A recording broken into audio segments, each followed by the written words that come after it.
Hello everyone, so for today's video I am back and I'm going to be doing a pretty standard old-fashioned Q&A because right now as you're watching this my exams are literally about to start. So I'm filming this the week before my exams. I probably should be revising right now, but I just felt so bad that I haven't uploaded for the past few weeks as I have just been so busy with revision, schoolwork, driving, working, you know. It's hectic right now, but I thought I would just sit down today, film a Q&A video, as I have noticed there are quite a few of you who are new to my channel, and also, you know, you probably don't want to hear too much about revision and exams and stuff. You probably don't want to sit study with me right now because it's probably going to make you feel stressed. So yeah, that's what I thought I would do today, film a Q&A, answer your questions, and I'm just going to get on with it. So I asked you guys on Instagram for some questions. If you want to be part of my next Q&A video, then make sure to go and head over there and follow me. It's Sophia X YouTube, pretty standard. And yeah, I got a whole variety of questions. I got some that were really like casual, kind of just general stuff related, and then I did get some that were obviously school exam related. So I'm going to kind of just mix up for you guys today. So the first question I got is, where is your favourite place to shop for clothing? And this is a really good question because I used to always go to New Look. Like, the first place I would ever go to is New Look, and same with Primark actually. But more recently I have just found that I really like going to Hollister, H&M, Topshop and Bershka actually as well. They were kind of places that I didn't really shop in before. Like Topshop's obviously so expensive for some of its items, but obviously I did have my birthday like back in January, so I did have vouchers and things like that, so I've done a bit of shopping in there. And again, stores like Bershka, I would just walk past them and I wouldn't even think anything of it. And then recently I spent like £30 on there to get 5 tops because it's so affordable. And some of the time I just find like all the Primarks near me, they just have so much of the same stuff. There's no real variety, and I absolutely love Primark, but I just think the ones that I go into are rubbish and they're just disorganised, and yeah, it's just not the best. Same with New Look, like I just haven't found anything that I really like. I do shop in Hollister quite a bit now because you can often get some really good stuff on the sale, and again, like I'm a member, so you get like £5 off when you get so many points. So I do think sometimes looking in shops that are usually more expensive when a sale comes on is the best thing to do. I think literally all of the things I own from Hollister except for one is from the sale. The second question I got is, how are your A-levels currently? Have your revision techniques changed? Like, what's going on? Okay, so for those of you who don't know, I study geography, media and sociology. I've got my exams starting on the 13th of May for 3 days in a row, and then I get 4 weeks off. So I'm not back at college until the 10th of June, so I've got so much time off, which is amazing. Right now it's just very stressful. I think it's kind of got to that point where everyone's realised like exams are here and you've actually got to do some work for them. But yeah, in terms of like revision, my revision techniques that I use at GCSE for geography and media have completely changed for A-level. I mean, for sociology I didn't really know what I was going into as I'd never done that before, but for that it's just like flashcards. Whereas at media, when I did the GCSE, it was literally all coursework based. It was 40% exam and it was one topic. It was pretty straightforward, like you knew what you had to know. Whereas media A-level, there's so many more like topics and set texts that you've got to know. So for that I make like A3 posters, and yeah, it's kind of like a mind map, kind of not. Some of them that are like print text I've like annotated, and then for everything I've done flashcards just so I know theories and kind of like context as well.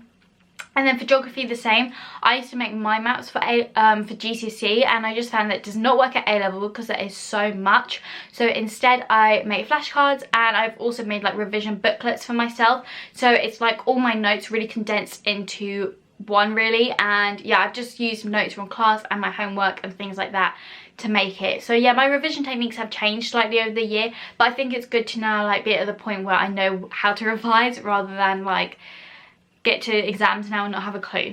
The next question I got is, do you have any regrets? Do you have any regrets about what you chose at GCSE and A-level? Love your videos. So thank you so much to start off with. In terms of regrets, I don't regret what I chose at GCSE. The one thing I do wish is that my school didn't make us take a language, because for me, like, I just knew I didn't want to take a language, but you had to, and it was just the one thing that really brought all my grades down. Like, it was a 5, like that's all I wanted by the end of the day. So I don't regret taking French because I had to, but if I was given the option again, like I think it was the year after me, they got choice, they got like free reign, then I wouldn't have done that. But no, I didn't regret taking media, geography or history. Those were my other like 3 options other than like the core subjects.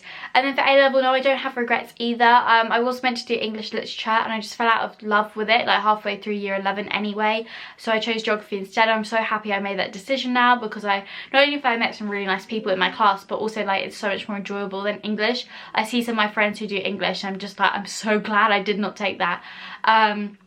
But no, I don't have any regrets. And also I think you get to a point in your A-levels where you're like, I'm not sure what else I would have done anyway, because you start talking to other people and you hear what they say about subjects and you're like, oh, I'm so glad about that.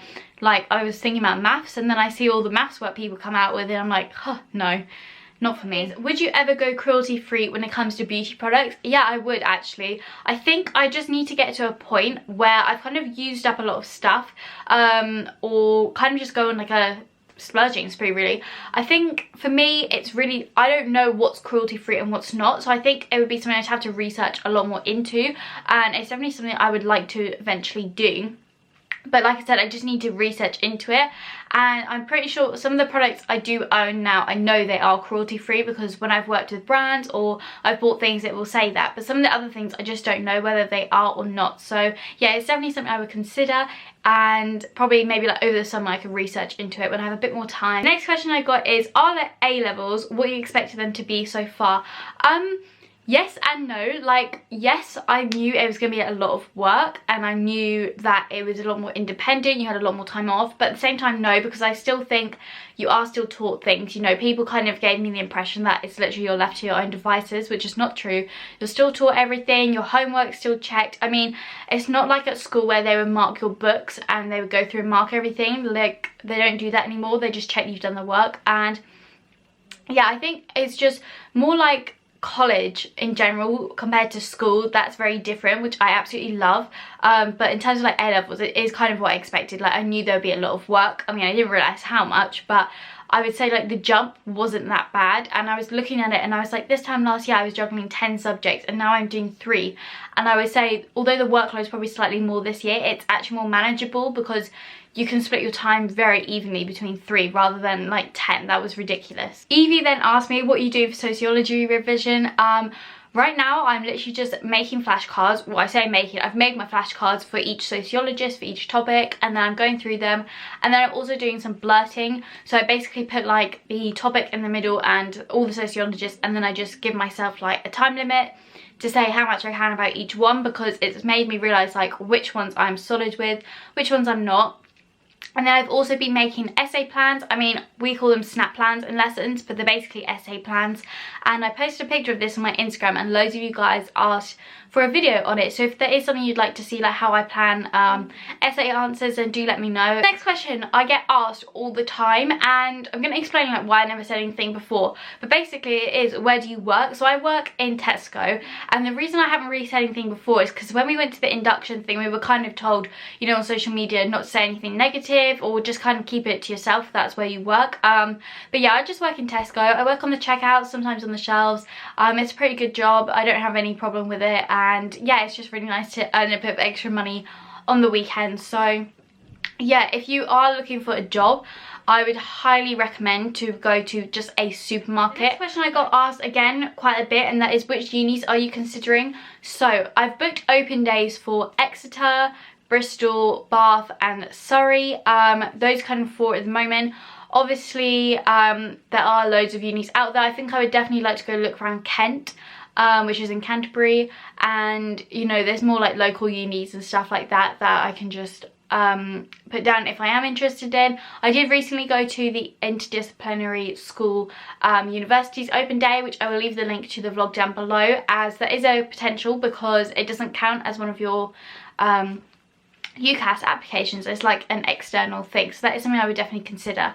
But yeah, right now it's those. Kind of ruled out Oxford and Cambridge, just realised like it's not for me, And yeah, I guess I've got open days coming up from May into July, and I can't fit them all in there, which is a bit frustrating, but those are the ones I'm kind of considering at the moment. The question I got asked was, did you have some negative comments on your videos and how did you solve them?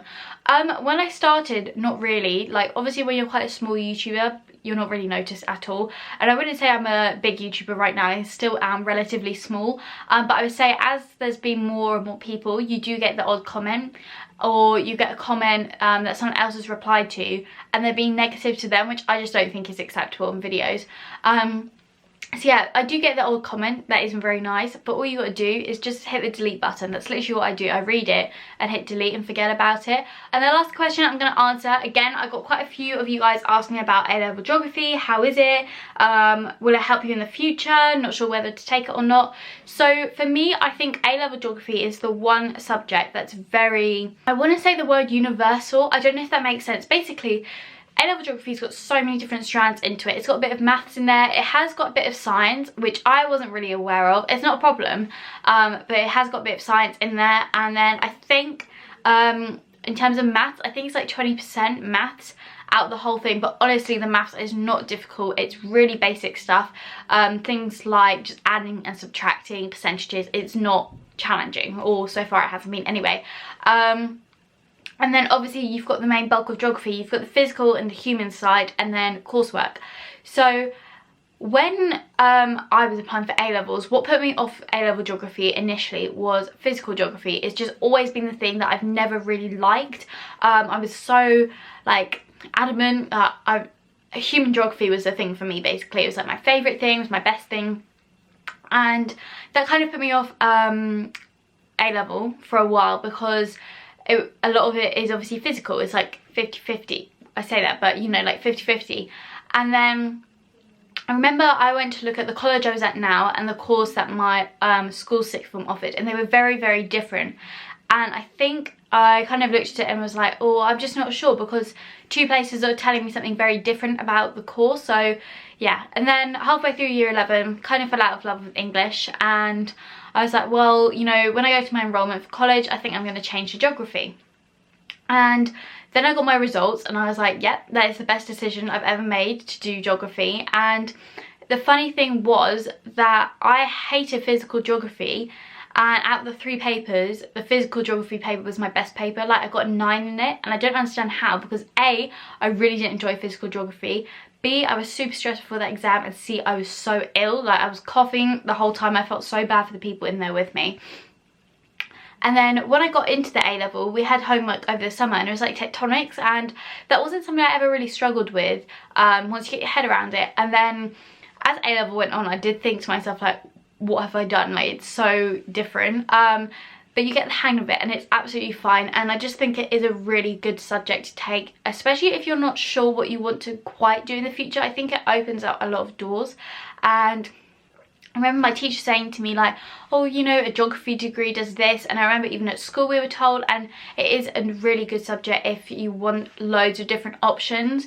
I feel like if you know that you want to do medicine, you go and study like biology and chemistry. But if you're not too sure what you want to do, geography is a really good option. And also, like, it's, I don't want to use the word similar to GCSE, but it's like a stepping stone. Like, you have GCSE and then you like advance everything. And yeah, I would recommend it. I told my old geography teacher from school that I was taking it, and he was very happy, and now I'm very happy. And yeah, I think if you are thinking about it, do consider it. I remember one of the teachers at school said to me, they said, oh, are you taking A-level? And I said, oh, I'm not too sure. And they said, we bet you'll be one of those people who will last minute change your mind and you'll end up going to do geography. I'm really glad I took A-level geography.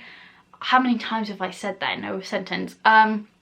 But yeah, if you want me to do a whole in-depth video on each of my A-level subjects, because I did get some very similar questions about media, then do let me know down below, as I've got 4 weeks off to film, basically. So that is everything I'm going to be answering for you guys in this video. If you did enjoy it, make sure to leave it a thumbs up. And if you are new to my channel, make sure to hit that subscribe button down below. We recently hit 28,000 subscribers, which is amazing. So thank you for all your support. If you're like me and you have exams coming up, because I'm pretty sure GCSE exams start round about now, and so do A-levels, then good luck. I wish you all the best. They're gonna go great. And if you have any questions about anything, whether it's like what the exams are like, any subject advice, anything like that, leave it in the comments below and it will help you out. And I will see you all very, very soon with a new video. Bye.